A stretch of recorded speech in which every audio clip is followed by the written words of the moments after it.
बिस्मिल्लाहिर्रहमानिर्रहीम। अस्सलाम वालेकुम दोस्तों, मेरा नाम है मोहम्मद मोहसिन मुरीद। आज एक बार फिर से आपके सामने इन्फो फॉर यू चैनल के अंदर हाजिर हूँ। दोस्तों, लास्ट जो लेक्चर था उसके अंदर हमने देखा कि अकाउंटिंग की आप ट्रांजैक्शन किस तरह बनाते हैं, उसके अंदर ट्रांजैक्शन आप लिखते किस तरह हैं। क्वेश्चन ये थे और मैंने आपको जो दिखाया था कि आपने किस तरह अपनी एसेट्स को लाइबिलिटीज़, ऑनर इक्विटी और रिटेन अर्निंग के इक्वल प्रूव करना है, उसकी सारी डिटेल मैंने आपको दिखाई थी कि आपने किस तरह करना है। दोस्तों, जो था लास्ट लेक्चर हमारा, उसके अंदर एक जो थी वो थी मिस्टेक। वो मैं आपको बता दूं ताकि बाद में कोई भी इशू ना बने। फर्स्ट ऑफ ऑल के जो भी ऑनर कैपिटल है उसमें से हम जो ऑनर अपने लिए ख़रीदता है कोई भी चीज़ या अपने पर्सनल एक्सपेंस के लिए यूज़ करता है, उसे हम वहाँ से उस ट्रांजैक्शन को यहाँ ट्रांजैक्शन में ऐड ही नहीं करेंगे। ठीक है, ये एक चीज़ थी जो इम्पोर्टेंट थी और जो हमने नहीं करनी। बस बाकी सारा का सारा बिल्कुल ठीक था। उसके बाद देन हमने जो मतलब करना है कि आपने ये जर्नल किस तरह बनाना है अकाउंटिंग के, आज हमारा ये टॉपिक है। तो दोस्तों, जर्नल बनाने से पहले ये जो प्रैक्टिस एक्सरसाइज है हमने इनके जर्नल बनाने हैं।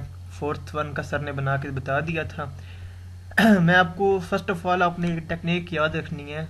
यहाँ पर ले जाता हूँ आपको। कुछ जो एसेट्स होते हैं इसका फार्मूला तो आपको पता ही होगा। लाइबिलिटीज़ होती है, टोटल ऑनर इक्विटी होती है और रिटेन अर्निंग के इक्वल होता है। अब फर्स्ट ऑफ ऑल एक चीज़ आपने याद रखनी है, मैं आपको पहले यहाँ से दिखा देता हूँ। अब यहाँ पर कैश आया हमारे पास 40,000 रुपीज़ का। ठीक है, जब हमारे पास कैश आएगा या कोई भी चीज़ रिसीव होगी एसेट्स के अंदर, कोई चीज़ बढ़ेगी। अब कैश पहले 0 था, अभी 40,000 हो गया, तो इसका मतलब है कैश बढ़ चुका है। तो ऑब्वियसली यहाँ पर जी लाइबिलिटीज़ और ऑनर कैपिटल के अंदर ये चीज़ बढ़ेगी, लाजमी बढ़ेगी। इसका मतलब है कि ये दोनों आपस में डायरेक्टली प्रोपोर्शनल है। ये दोनों, अगर एक चीज़ बढ़ेगी तो दूसरी भी बढ़ेगी। अगर यहाँ पर कम होनी चाहिए तो यहाँ पर भी कम होगी। अब यहाँ पर इसकी कम वाली एग्जांपल हम देख लेते हैं कि ये जो हमारी 6 ट्रांजैक्शन है, 6 ट्रांजैक्शन यहाँ पर क्या थी, थर्ड की 6-1 ट्रांजैक्शन थी कि business paid 800 cash toward supplies purchase in transaction C. तो दोस्तों, हमने जो उधार पे लिया हुआ था 1800 का सामान, उसमें से हमने 800 रुपये पे कर दिए शॉप वाले को, तो हमारे कैश में से कैंसिल हो गए। इसका ये मतलब है कि हमारा कैश कम हुआ है, उसके बाद हमारी लाइबिलिटीज़ भी कम हो गई हैं। मतलब अगर कम होगी, क्या एसेट्स कम होंगे तो आपका ये वाला हिस्सा भी कम होगा। अगर एसेट्स आपके बढ़ेंगे तो आपका ये वाला एरिया भी बढ़ जाएगा। ऑब्वियसली इस चीज़ का आपको पता चल गया। अब अगर हम यहाँ पर कहें कि अगर जो एसेट्स हैं इसके अंदर दो चीज़ें होती हैं, एक होता है डेबिट होता है और एक होता है क्रेडिट होता है। मतलब एसेट्स के अंदर नहीं, टोटल इसके अंदर अकाउंटिंग के अंदर डेबिट को हम डीआर से लिखते हैं और क्रेडिट को सीआर से लिखते हैं, शो आउट करते हैं इसे। तो फर्स्ट ऑफ ऑल अगर आपके एसेट्स बढ़ेंगे तो आपका यहाँ पर ऑनर इक्विटी, लाइबिलिटीज़ वगैरह यहाँ से भी बढ़ेगी। मैंने आपको फर्स्ट ट्रांजैक्शन जो दिखाई है, यानी कि एक चीज़ के बढ़ने से दूसरी चीज़ भी बढ़ रही है, तो ये आपस में डायरेक्टली प्रोपोर्शनल है। अब लिखेंगे इस तरह कि जो एसेट्स अगर बढ़ रहे हैं तो वो डेबिट है। ठीक है, ये चीज़ आपने याद रखनी है। एसेट्स अगर बढ़ रहे हैं तो वो डेबिट है, अगर वो कम हो रहे हैं तो वो क्रेडिट है। आपको सिर्फ फर्स्ट थिंग याद होनी चाहिए, सेकंड ऑब्वियसली उसका ऑपोजिट है कि अगर ये डेबिट है तो दूसरा क्रेडिट है, अगर ये क्रेडिट है तो दूसरा डेबिट है। आपने फर्स्ट ऑफ ऑल सोचना है अगर आपके एसेट्स बढ़ रहे हैं तो आप उसे डेबिट में लिखेंगे, अगर आपके एसेट्स कम हो रहे हैं उसे आप क्रेडिट में लिखेंगे। अब मेरा कैश वहाँ पर रिसीव हुआ था $40,000। ठीक है, तो मैंने मेरा एसेट्स इंक्रीज हो गया, इसका मतलब है मेरा डेबिट इंक्रीज हुआ है। अगर मेरा डेबिट इंक्रीज हो चुका है तो डेबिट तो खत्म हो गया, अब क्रेडिट रह गया, तो इस तरफ क्रेडिट इंक्रीज हो जाएगा। अब मेरी एसेट्स के अंदर से कमी आती है, एसेट्स कम हो जाते हैं, तो अगर एसेट्स कम होंगे तो उसे हम क्रेडिट में लिखेंगे। ये चीज़ एक याद रखने वाली है, एक रूल समझ लें आप, इसे आपने याद रखना है लाजमी। ठीक है, तो देन अपने थर्ड क्वेश्चन की तरफ आते हैं। मैं थर्ड क्वेश्चन का जो है इसका मैं आपको दिखा देता हूँ कि किस तरह सॉल्व करना है। आपने इस चीज़ को तो पढ़ लें या ना पढ़ें, लेकिन मेन ट्रांजैक्शन आपकी यहाँ से स्टार्ट हो रही है। अब आप ऐसा अगर करें कि अपनी ट्रांजैक्शन वाला जो पेज है उसे भी सामने अगर रख लें, ठीक है, उसके बाद आप अपनी जर्नल भी बना सकते हैं, या वैसे अगर आप यहाँ से देख कर जर्नल बना सकते हैं, वो भी कोई इशू नहीं है उसके अंदर। अब ये जो DR painting received cash of $40,000 from David Richardson. तो अब जो बिजनेस है वो DR पेंटिंग है, उसने अपने ऑनर से 40,000 कैश रिसीव किया है, $40,000। अगर कैश रिसीव किया है तो उसके पास कैश बढ़ चुका है, उसके एसेट्स के अंदर $40,000 हैं, और ऑनर ने कितने खर्च किए 40,000, वो ऑनर कैपिटा में लिखा हुआ है। आपने एक उसमें पहले भी सॉल्व किया है। इसका मतलब है आपको ट्रांजैक्शन बनानी तो आती है। अब ट्रांजैक्शन से जर्नल की तरफ इस तरह मूव करना है कि मैंने आपको बताया कि अगर ये कैश है और देन ये ऑनर कैपिटा है, ठीक है। मैं थर्ड की तरफ आ जाता हूँ। कैश हमारे पास बढ़ गया, अगर हमारा कैश बढ़ेगा, ठीक है, अब हमारे एसेट्स बढ़ेंगे तो वो डेबिट में आएंगे। उसके बाद जो उस तरफ वाली है ऑनर इक्विटी जो भी है वो हमारे क्रेडिट में आएंगे। यहाँ $40,000 हमने कैश में लिख दिए, ये बढ़ गए, और ये हमारे इधर ऑनर इक्विटी बढ़ गई, वहाँ हमने $40,000 लिख दिए। सेकेंड ट्रांजेक्शन थी, the business paid $20,000 cash to acquire a truck. उसने एक ट्रक खरीद लिया, ठीक है। अब अगर हम इसको यहाँ से देखें तो अगर उसने ट्रक खरीदा है तो उसके कैश में से $20,000 चले गए हैं, उसके पास एक ट्रक आ गया। जब भी हमने लिखना है तो हमने डेबिट वाली चीज़ को पहले लिखना है अपने इसके अंदर, जर्नल के अंदर डेबिट को पहले लिखना है, क्रेडिट को बाद में लिखना है। हम इसमें से देखेंगे हमारा डेबिट कौन सा है। डेबिट हमारा ये है कि ये जो चीज़ हमें रिसीव हो रही है, जो चीज़ बढ़ रही है, इसका मतलब है ट्रक बढ़ गया और पैसे कम हो गए। ट्रक आ गया यानी कि उसकी अमाउंट हमारे पास आ गई है, और पैसे जो कम हुए हैं वो हमारे पास क्रेडिट में आ जाएंगे। इसका मतलब है हम ट्रक को ये डेबिट में लिखेंगे और कैश को क्रेडिट में लिख देंगे, इतना कैश क्रेडिट में आ गया, ठीक है दोस्तों। थर्ड ट्रांजैक्शन की तरफ आ जाएं। थर्ड ट्रांजैक्शन में वो हमें बताते हैं कि the business purchase supplies costing $1,800 on account. Account के ऊपर उसने $1,800 की परचेजिंग की है। वही उसी तरह आगे हम यहाँ पर के $1,800 की उसके पास सप्लाईज आ गई हैं, और $1,800 उसने भी पे करने हैं, अकाउंट पेएबल के अंदर लिख दिए हैं। इसका मतलब क्या हुआ, हमारे पास सप्लाईज बढ़ गई, ठीक है, यानी इस तरफ भी इंक्रीज हुआ, इस तरफ डिक्रीज तो नहीं हुआ ना। एसेट्स के अंदर एसेट्स इंक्रीज ही हो रहे हैं ना, अगर एसेट्स इंक्रीज होंगे तो वो डेबिट में होंगे। इसका मतलब हम सप्लाईज यहाँ लिख देंगे 1800, ये सप्लाईज हमारी डेबिट में आ जाएंगी 1800, और अकाउंट पेएबल यहाँ लिखेंगे 1800 क्रेडिट के अंदर। नेक्स्ट ट्रांजैक्शन की तरफ मूव करें। फोर्थ ट्रांजैक्शन में है the business painted house for client and received $300 cash. अब इसके अंदर भी हमें $300 कैश रिसीव हुआ है। इसका मतलब है हमारे एसेट्स के अंदर मजीद इजाफा हो गया। अब एसेट्स के अंदर जो इजाफा हुआ है वो हम पहले रिटेन्ड अर्निंग में लिखते थे, रेवेन्यू के अंदर लिखते थे। अब जर्नल के अंदर ये होता है कि एक जिस काम के लिए आप लिखोगे, जो काम आपका हुआ होगा, जिससे आपको बेनिफिट मिला होगा, आपने वही उसी चीज़ का नाम लिखना है। पहली चीज़ तो हमारे एसेट्स में इजाफा हुआ है, हम इसे कैश को किस में लिख देंगे, क्रेडिट में डेबिट में लिख देंगे। कैश को मैंने डेबिट में लिख दिया। दूसरा मैंने काम क्या किया यहाँ पर, अब मैं रिटेन्ड अर्निंग यहाँ नहीं लिख सकता क्योंकि रिटेन्ड अर्निंग में यहाँ 5-6 चीज़ें होंगी, तो हम किस तरह डिफाइन करेंगे कि कौन सी चीज़ क्या थी हमारे पास।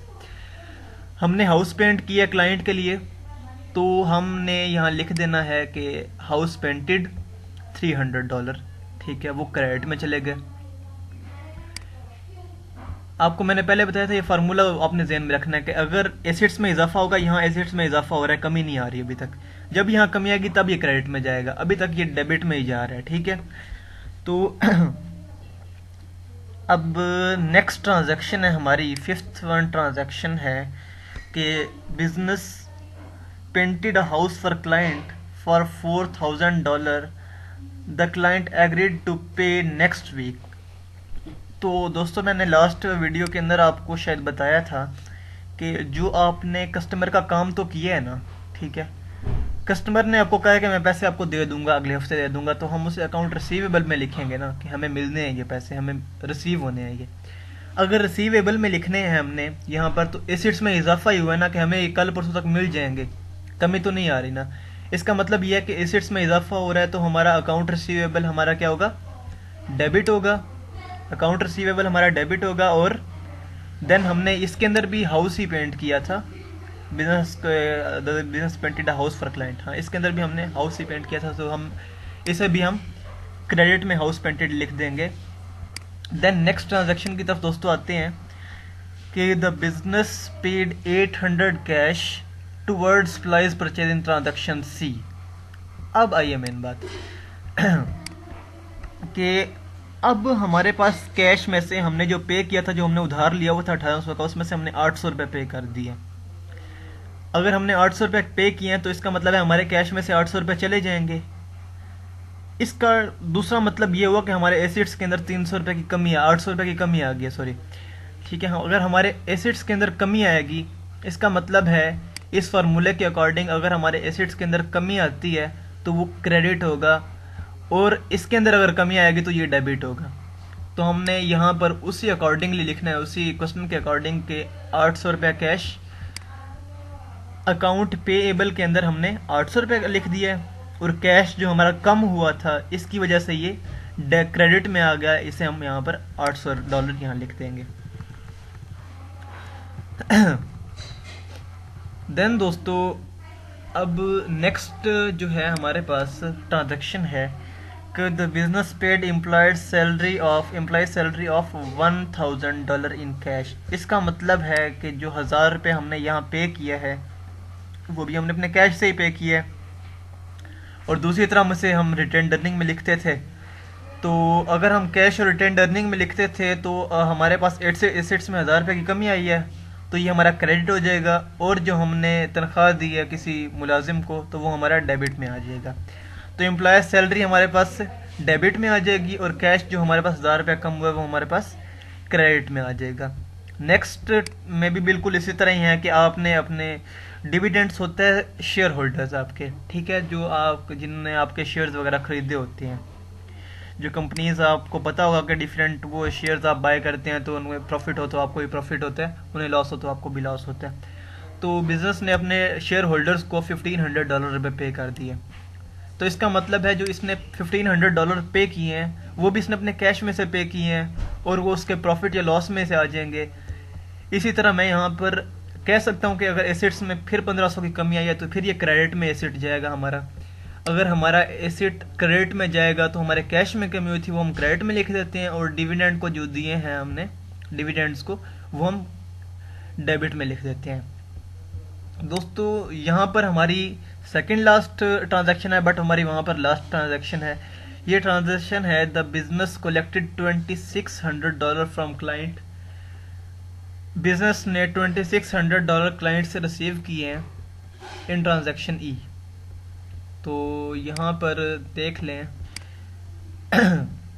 बिजनेस से यहाँ $2600 ये रिसीव किए हैं, इसका मतलब है फिर हमारे एसेट्स के अंदर कमी नहीं आई, ठीक है। इस तरह हुआ है कि हमारे पास $2600 कैश आ गया, और हमारे पास जो हमने उधार लेना था उसमें से हमें 2600 मिल गए, तो हमारे 1400 बच गए हैं उनकी तरफ, हमारे क्लाइंट्स की तरफ, हमने उनसे भी 1400 लेने हैं।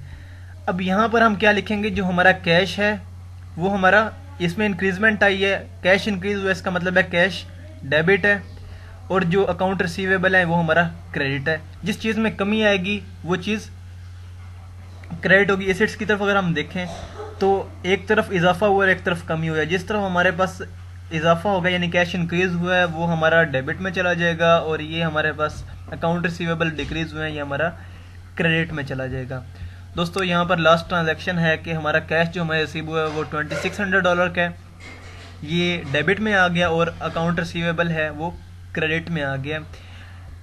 और लास्ट ट्रांजैक्शन जो हमें दी हुई है यहाँ पर कि David paid $100 for personal groceries, उसके पर्सनल इशू है, हम उसमें मुदाखलत नहीं करते, क्योंकि मैंने आपको पहले बता दिया कि जो पर्सनल एक्सपेंस के लिए यूज़ करेगा यहाँ पर 10th ट्रांजैक्शन भी नहीं होगी, ठीक है, 9 तक होगी सिर्फ, ठीक है।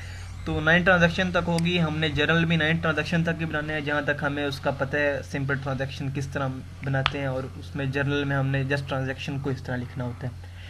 तो दोस्तों अब फर्स्ट और सेकंड अब बिल्कुल सेम टू सेम इसी तरह ही हैं, आप उन्हें कर सकते हैं, ठीक है। और नेक्स्ट वीडियो में मुलाकात होगी। मेरे चैनल को सब्सक्राइब ज़रूर करिएगा और दुआ में याद रखिएगा। अल्लाह हाफ़िज़।